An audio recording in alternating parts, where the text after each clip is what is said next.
Dia eh dia lagi sholat nih, lalu terganggu dia. Saya ini kentut atau enggak ya? Kentut atau enggak gitu. Jadi terhayal-hayal sama dia, terpikir-pikir sama dia. Faqala, kata Nabi, bagaimana nasib orang yang sholat yang begitu? Misalkan ibu nih lagi sholat, eh lalu terganggu pikiran ibu. Kentut nggak tadi itu ya? Perut ibu misal keroncongan misalkan, tapi ibu ragu keluarnya gimana? Jangan ada angin keluar di pantat gitu. Ragu.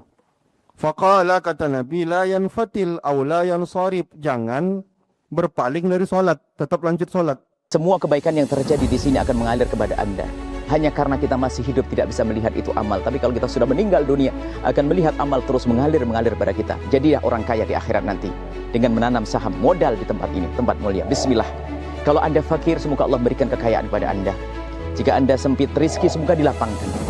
Yang sakit diberi kesehatan. Bergabunglah, niat bergabung. Sesempit apapun diri Anda, sesusah apapun diri Anda, niat bergabung. Semoga setelah itu Allah akan mudahkan pada Anda. Langsung pesantren Nurul Azhar yang kedua, sisihkan rezeki Anda ke Bank Syariah Indonesia, nomor rekening 147 6666666 atas nama Yayasan Tabung Wakaf Umat. Kemudian setelah itu, yang pertama, setelah Anda dibukakan hati Anda untuk berderma, berterima kasihlah kepada Allah karena Anda dipilih oleh Allah. Yang kedua, Anda hendaknya sertakan kode transfer atau langsung konfirmasi. Kode transfer 01 di akhir nominal transfer atau konfirmasi ke nomor telepon 0852 6541 6060. Lebih dari itu. Jangan berhenti sampai di sini. Ajak sahabat, kerabat, siapapun yang bisa Anda ajak. Kapan Anda mengajak, Anda mendapatkan pahala yang sama. Dia berbuat baik, Anda mendapatkan kebaikan. Dia belum berbuat baik, Anda mendapatkan kebaikan. Rugi kalau Anda tidak mengajak orang lain. Ajaklah sebanyak-banyaknya. Nuhibbukum fillah, mencintai Anda karena Allah. Assalamualaikum warahmatullahi wabarakatuh. Apa? Hah? Yang bisa berdalil Quran dan Sunnah itu adalah ulama. Al-Quran, ya kan? Sunnah kan ini sumber agama kita kan? Ini bahasa Arab. Ilmu yang dibutuhkan untuk paham ini, ilmu bahasa Arabnya mesti betul-betul bagus. Ilmu, kan dia mengerti tentang hadis, mengerti tentang Quran, mengerti tentang usul fikih, banyak disiplin ilmunya. Yang bisa paham ini jadinya siapa? Ulama. Nah, ulama ini pun tak semua ulama juga. Nah, maka mereka yang sudah sampai ke level bisa berijtihad. Dengan ilmu yang mereka miliki, mereka bisa langsung mengambil apa yang Allah maksud dan apa yang Nabi maksud. Kalau saya jamaah itu, gampang aja saya. Bapak Ustaz, saya bilang, Bapak coba buka ini. Paham nggak Bapak? Anda paham pasti dia. Nah, jadi dibagi dua lah orang Islam ini. Ada yang bisa berijtihad, ya kan? Ngerti ijtihad tadi Pak kan? Dengan ilmu yang dia miliki, dia bisa paham dengan Quran dan Sunnah, berdalil. Ada yang tidak bisa ijtihad.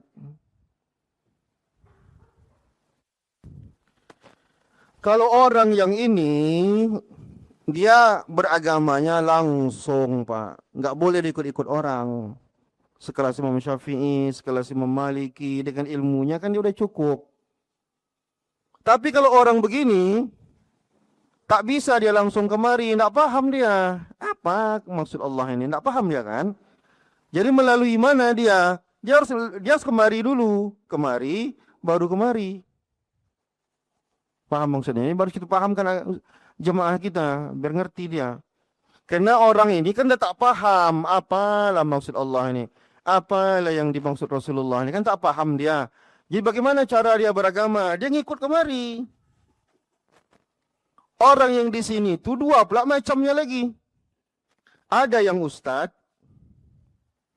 ada orang awam betul. Apa kelebihan ustadznya? Kelebihan ustadznya, dia bisa baca ini. Baca penjelasan ulamanya. Kayak saya misalkan ada penjelasan, bisa saya membacanya. Yang ini ucapan ulama ini pun dia tak paham, apalagi kemari. Ya pertanyaan saya, orang ini kemana beragamanya? Apa dalil dia? Orang awam betul tak ngerti apa-apa itu. Dalil dia adalah ucapan ini. Inilah dalil dia. Ucapan ustadznya nanti baca penjelasan ulamanya. Ulamanya baru berdalil ke Quran dan Sunnah. Ngerti kan hierarkinya Pak gitu. Ini sengaja saya jelaskan supaya banyak jemaah-jemaah ini sok-sokan. Awal lagi ceramah ditanyanya mana Qurannya Pak, mana hadisnya. La ilaha illallah. Bukakan betul Quran itu sama dia, sekali sama dia. Bisa enggak yang bacanya? Bapak itu mau diqra dua. Dia aja masih iqra dua baca Qurannya. Mustahil mutlak itu sekelas Imam Syafi'i, sekelas Imam Maliki, yang mereka konsep berijtihad dan ilmu-ilmu yang dibutuh ijtihad itu mereka udah ada di kepala mereka. Orang model begini tidak boleh ngikut-ngikut orang dalam beragama. Adapun ulama-ulama di bawah mereka itu namanya, ada nanti namanya mujtahid muntasib. Walaupun ilmunya tinggi, tapi metodenya mereka tetap ngikut ke ulama yang saya sebut tadi gitu. Nah, jadi banyak pula level-levelnya lagi. Ini yang saya bagi ini baru bagi 4 nih. Ulama yang berijtihad, tidak, lalu kemudian ada orang awam. Bagi 2 aja. Ulama yang berijtihad, orang awam. Orang awam bagi 2. Ada awam ustadz, ada awam bukan ustadz. Yang awam bukan ustadz ini nggak paham dia apa yang dibilang oleh ulama, maka dia pun harus ikut ustadznya. Jadi kalau jemaah bertanya sama bapak, dalilkan ini apa Pak? Dalil bapak adalah ucapan ustadz bapak. Itu bilang sama mereka begitu. Jadi ustadz bisa berceramah depan mereka, mereka tak mesti hafal hadisnya. Kita aja tidak hafal. Karena mereka tak hafal, jadi mereka dalilnya apa? Dalil mereka ucapan bapak. Jadi bapak, apa dalil bapak? Sebelum subuh itu kunut. Ustadz kami ngajarin gini. Udah cukup bagi mereka. Nah gitu. Kalau kita yang ustadz, ya kita bacalah penjelasan-penjelasan ulama. Ulama langsunglah dia memahaminya dari Quran dan Sunnah. Gitu. Jadi kita harus paham, sadar diri aja gitu. Masalah pengetahuan. Oke. Jadi suatu saat akan memang habis. Bagaimana cara Allah? Maka ulama orang-orang alim ini satu persatu akan dicabut nyawanya. Sehingga nanti cocok. Misalkanlah dalam waktu dekat ini saja ada banyak ulama-ulama yang kaliber ulama besar dicabut oleh Allah nyawanya. Satu persatu. Lalu generasi mereka ilmunya nanti tak sampai segitu. Nah, itu cara Allah untuk. Nah, lanjutkan. Kita baca 2 hadis lagi. An Aisyah zaujin Nabi sallallahu alaihi wasallam, dari Sayyidah Aisyah istri Nabi sallallahu alaihi wasallam radhiyallahu anha. Kanat, adalah Sayyidah Aisyah itu la tasma'u syai'an. Dia tidak mendengar sesuatu. Maksudnya hadis Nabi.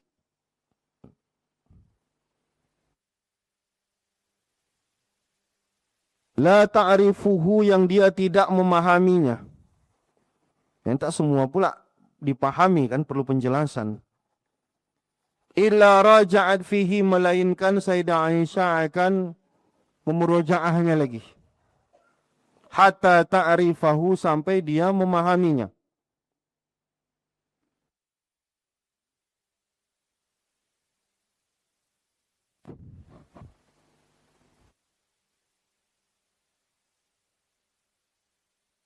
Hatta ta'rifahu, sampai dia memahaminya. Wa anna Nabiya sallallahu alaihi wasallam, ini dicontohkannya. Nabi sallallahu alaihi wasallam berkata, man husiba, barang siapa yang dihisap, uziba, dia akan diazab. Ditanyakan, bertanya, Nabi pernah mengatakan itu, man husiba, barang siapa yang dihisap, uziba. Qalat Aisyah, tu berkata Sayyidah Aisyah, fakultu, dia bertanya kepada Rasulullah, awalaysa, bukankah tidak, yaqulullah azza wa jalla, Allah berfirman, fasawfa yuhasabu hisaban yasira. Kan ada ayat itu kan, bahwa orang itu akan dihisab dengan hisaban yang mudah. Qalat, faqala, apa jawaban Nabi, innama zalikal ardu walakin man nukishal hisab. Hanya saja, oh itu maksudnya adalah orang, itu adalah ardul a'mal alal ummal biduni munaqasyati hisab. Itu adalah maksud pada ayat itu hanya tentang menampakkan amal. Akan tetapi manukisal hisab, siapa yang dinukis itu maksudnya terjadi munaqasyah, dibantah, bantahan-bantahan terkait tentang hisabnya, yahlik, maka dia akan celaka. Ini contoh daripada bagaimana Sayyidah Aisyah kalau dia tak paham, maka dia akan bertanya lagi maksudnya apa. Ya maksudnya ini juga dalam metode belajar, maka bertanya itu adalah bagian daripada metode belajar supaya lebih memahami. Kemudian berikutnya an Abi Musa, dari Abu Musa radhiyallahu taala anhu, jaa rajulun ila Nabi sallallahu alaihi wasallam. Ada orang datang kepada Nabi sallallahu alaihi wasallam, faqala ya Rasulullah, dia berkata ya Rasulullah, mal qitalu fi sabilillah. Apa itu berperang di jalan Allah? Fa inna ahadana, karena sesungguhnya salah satu di antara kami, kata dia, yuqatilu ghadaban, dia berperang tapi dalam keadaan marah. Wa yuqatilu hamiyatan, dan dia berperang dalam keadaan hamiyah. Hamiyah itu ai anafatan wa ghairatan, betul-betul semangat dia karena mungkin ada dendam tak apa gitu. Farafa'a ilaihi ra'sahu, lalu Nabi mengangkat kepalanya. Qala wa ma rafa'a ilaihi ra'sahu illa annahu kana qa'iman. Tidaklah Nabi mengangkat kepalanya melainkan dia berdiri. Berarti ketika itu Nabi mendengar pertanyaan itu, Nabi berdiri.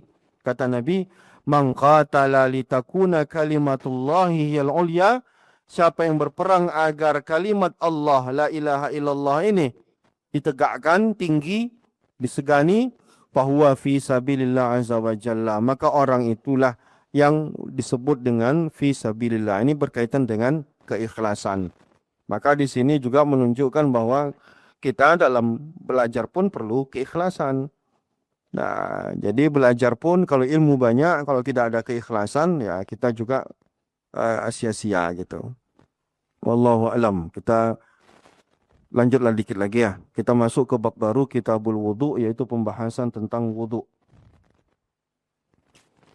An Abbad bin Tamim, dari Abbad bin Tamim, an ammihi, dari pamannya radhiyallahu taala anhuma, annahu, bahwasanya ia syaka mengadu ila Rasulillah sallallahu alaihi wasallam, mengadu kepada Rasulullah sallallahu alaihi wasallam, ar-rajulu, tentang seorang laki-laki, allazi yukhayyalu ilaihi, yang dia dihayalkan pada dia, bahasa kitanya ragu dia jadinya, menghayal dia. Annahu yajidu syai'a fi salatihi, bahwasanya dia mendapatkan sesuatu pada solatnya. Misalkan dia lagi solat nih, lalu terganggu dia. Saya ini kentut atau enggak ya? Kentut atau enggak gitu. Jadi terhayal-hayal sama dia, terpikir-pikir sama dia.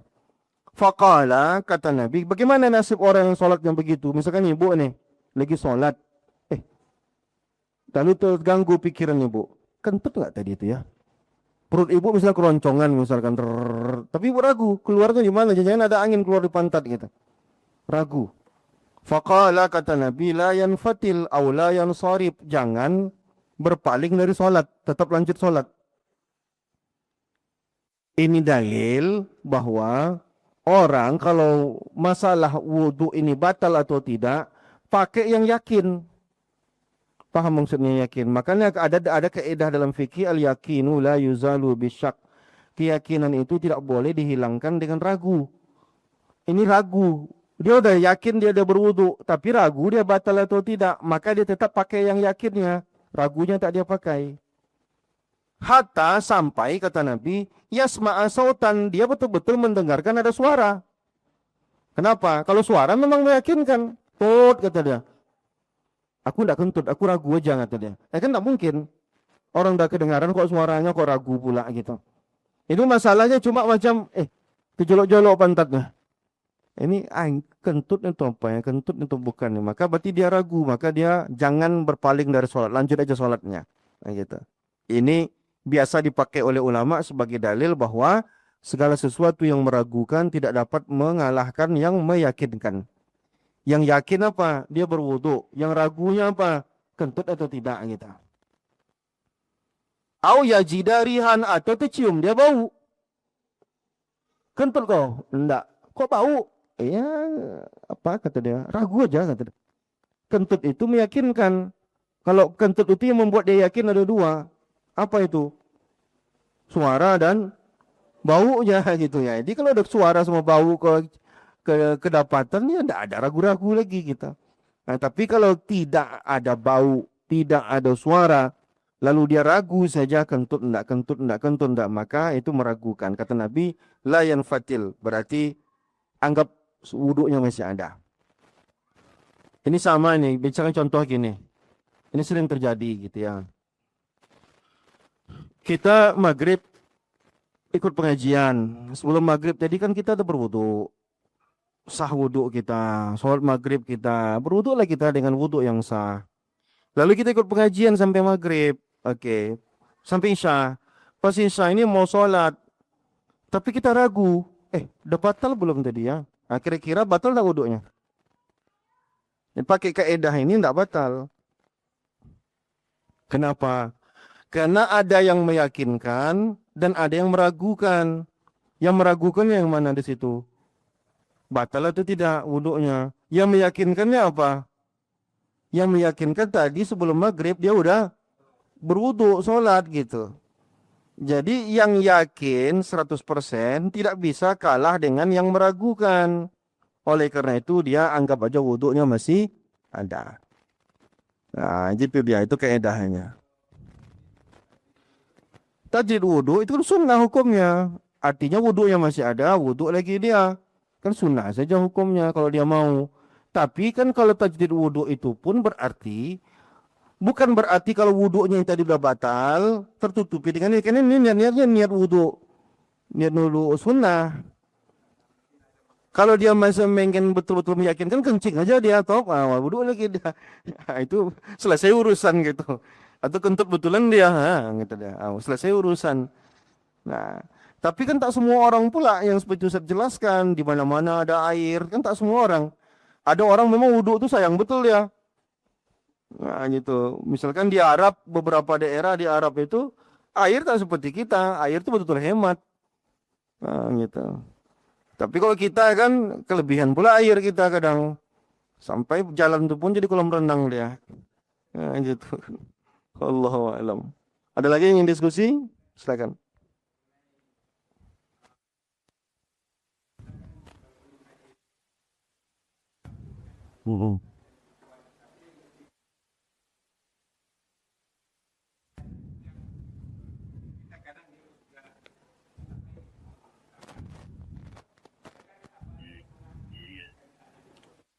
Pertama, menyentuh anak tak nunggu dia haid haramnya.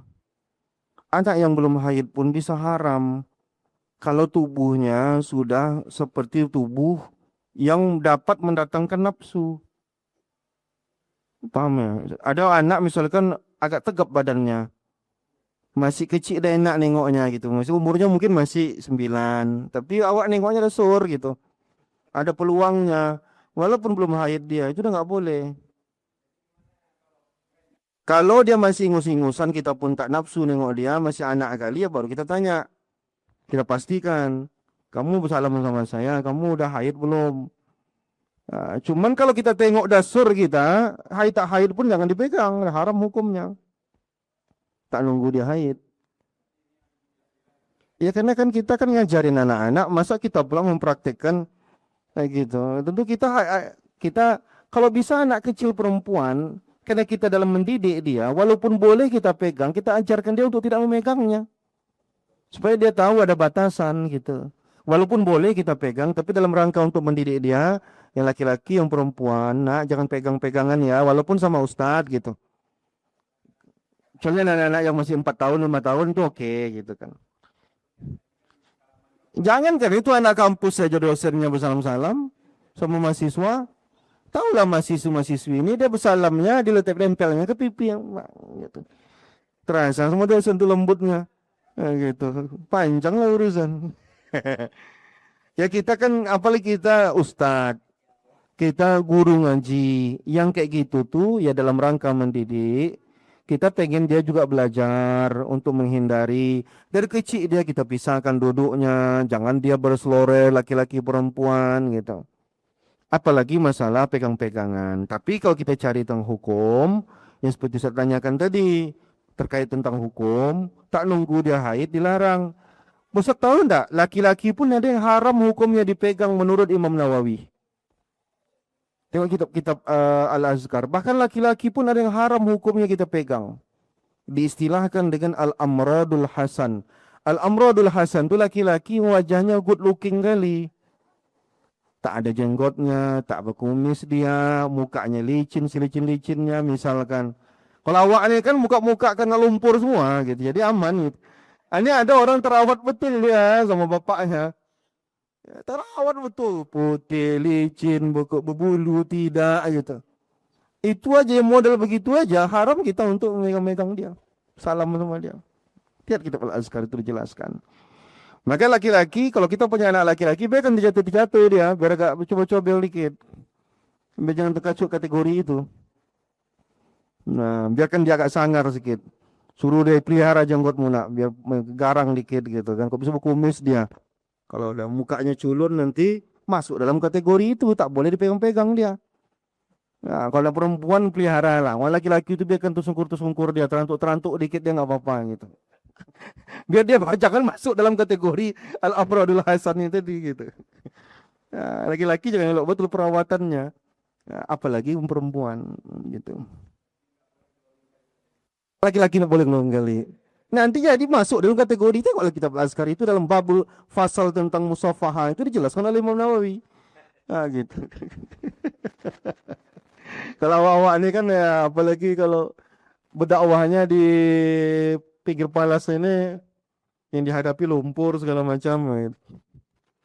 Intinya itu saking ketatnya penjagaannya tadi. Sampai laki-laki pun ada yang tak boleh untuk kita pegang gitu. Jangan perempuan gitu. Dan lagi lain diskusi Ibu-ibu aman. Kalau tidak ada kita cukupkan sesi 1. Nanti silakan lanjut ke sesi 2. Besoknya kita masuk ke hadis ke-18. Subhanakallahumma bihamdika asyhadu an la ilaha illa anta astaghfiruka wa